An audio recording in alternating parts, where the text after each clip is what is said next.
আসসালামু আলাইকুম, ঈদ মোবারক। আপনাদের সাথে কথা বলছি প্রফেসর ডক্টর মোহাম্মদ মহিউদ্দিন উজ্জ্বল। বাংলাদেশের অর্থনীতি, রাজনীতি, সমাজনীতি এগুলো আমাদের আলোচনায় থাকে। আমরা হাসিনার বিরুদ্ধে 17 বছরের যে গণতান্ত্রিক আন্দোলন সেখানে ছিলাম। আমরা 5 বছর আগে হাসিনা সরকারের রোষের মুখে পড়ে চাকরি হারিয়েছিলাম। আমরা কোটা আন্দোলনে ছিলাম।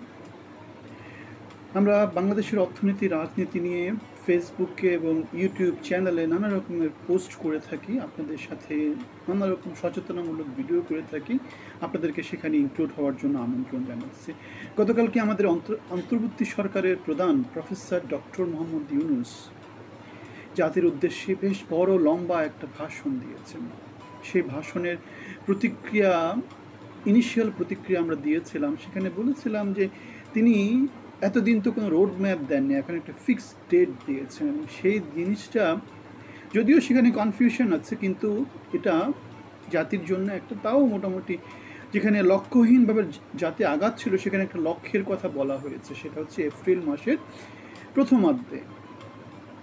আমাদের দেখা গেছে যে মার্চের 20 বা 22 তারিখের থেকে আমাদের রোজার ঈদ হবে। সুতরাং এর পরবর্তীতে আমরা দেখতে পাচ্ছি, তাহলে দেখা যাচ্ছে এপ্রিল মাসের মাঝামাঝি বলতে 10-11 তারিখে যে শুক্র শনিবার আছে সেই সময়টাতে হয়তো বা আমাদের নির্বাচনটা হতে পারে। এই মুহূর্তে সেটা বলা যায়। এখন সামনে কি হয়, আনসার্টেনটি কীভাবে আনফোল্ড হয় সেটা তো আমরা কেউ বলতে পারি না। সুতরাং তাহলে আমরা মোটামুটি ওটাকেই লক্ষ্য ধরে, তবে এটা নিশ্চিত যে প্রফেসর ডক্টর মোহাম্মদ ইউনূস তিনি যাদের সমর্থন নিয়ে বর্তমানে ক্ষমতায় আছেন তাদের সাথে নিশ্চয়ই তিনি কনসাল্ট করে মেজর যে ফোর্সগুলো আছে তিনি এই ডেটটা ঠিক করেছেন।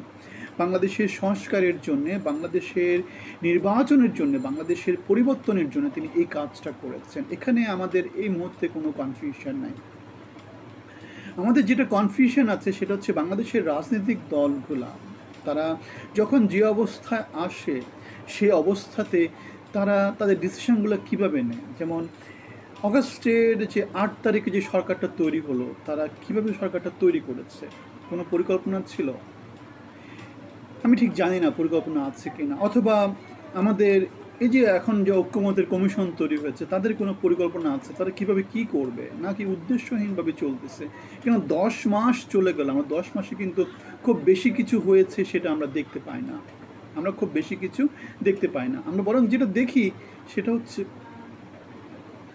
অনেকগুলো কমিশন হয়েছে, তারা অনেকগুলো রিপোর্ট করেছে। এখন সেই রিপোর্টে ঐক্যমত যদি না হয় সেক্ষেত্রে আমাদের সংস্কারে সেগুলোকে ইনক্লুড হবে কি না। সংস্কারে সেগুলো ইনক্লুড হতে হলে সব দলগুলোকে ঐক্যমতের মধ্যে আনতে হবে, নয়তো আমাদের কী করতে হবে, গণভোটে যেতে হবে। গণভোটে যেতে হবে, জনগণের কাছে ফেরত যেতে হবে। কারণ জনগণ সকল ক্ষমতার উৎস, রাজনৈতিক দলগুলোকে ক্ষমতায়িত করে জনগণ। সুতরাং জনগণের চাওয়ার যদি প্রতিফলন না হয় সেখানে রাজনৈতিক দলগুলোর চাওয়ার কোনো প্রতিফলন থাকতে পারে না। সবার আগে ফান্ডামেন্টাল হচ্ছে গিয়ে কি, গণভোট। তারপরে হচ্ছে রাজনৈতিক দল, তারপরে হচ্ছে ব্যক্তি ইউনূস, ব্যক্তি শেখ হাসিনা, ব্যক্তি খালেদা জিয়া, ব্যক্তি তারেক রহমান। সুতরাং আমাদেরকে ওটা ধরে ধরে আগাতে হবে, একটা ফ্রেমওয়ার্ক ধরে আগাতে হবে। সেই ফ্রেমওয়ার্কে জনগণ সবার আগে থাকতে হবে, গণতন্ত্র সবার আগে থাকতে হবে। সুতরাং বাংলাদেশের সমাজে যে পরিবর্তনের জন্য বর্তমান সরকার ক্ষমতায়িত করা হয়েছে সেই পরিবর্তনটা জনগণের কাছ থেকে গিয়ে নিয়ে আসতে হবে। কোনো রাজনৈতিক দলের পার্টিকুলার কোনো এজেন্ডা কেউ যাতে সার্ভ করতে না পারে। বাংলাদেশের লং টার্ম যেই ডেভেলপমেন্ট, সেটার জন্য যে জিনিসটা ভালো সেটা যাতে বাংলাদেশের ভবিষ্যৎ পরিকল্পনায় ইনক্লুড হয়, ভবিষ্যতের সংবিধানে ইনক্লুড হয়, ভবিষ্যতের গঠনতন্ত্রে ইনক্লুড হয়, ভবিষ্যতের সংসদে ইনক্লুড হয়, সেটা আমাদের পুরো বাংলাদেশের চাওয়া উচিত। কোনো রাজনৈতিক দলের কোনো পার্টিকুলার ব্যক্তি না, কোনো সরকারের কোনো পার্টিকুলার ব্যক্তি না, কোনো উপদেষ্টার কোনো এজেন্ডা না, কোনো দেশের কোনো এজেন্ডা না, কারণ দেশের জন্য যেটা ভালো সেই কাজটা আমাদেরকে প্রমোট করতে হবে। সেই লক্ষ্যেই আমরা 17 বছর সংগ্রাম করেছি, সেই লক্ষ্যেই আমরা 5 বছর আগে চাকরি হারানোর পরে বাংলার পথে প্রান্তরে আমরা হেঁটে বেরিয়েছি। আমরা অনলাইনে অফলাইনে সব জায়গায় সংগ্রাম করেছি, আমরা কোটা আন্দোলনে ছিলাম। আমরা এখন অহরহ নিরবধি বলে যাচ্ছি বাংলাদেশের সংস্কারের জন্য, বাংলাদেশের গঠনগত পরিবর্তনের জন্য আমাদের যার যার পজিশন থেকে আমাদেরকে আওয়াজ তুলতে হবে, আমাদেরকে পরিবর্তনের আওয়াজ তুলতে হবে। 55 বছর পরে যদি আমরা সেই একই বৃত্তে চলতে থাকি সেটা হবে না।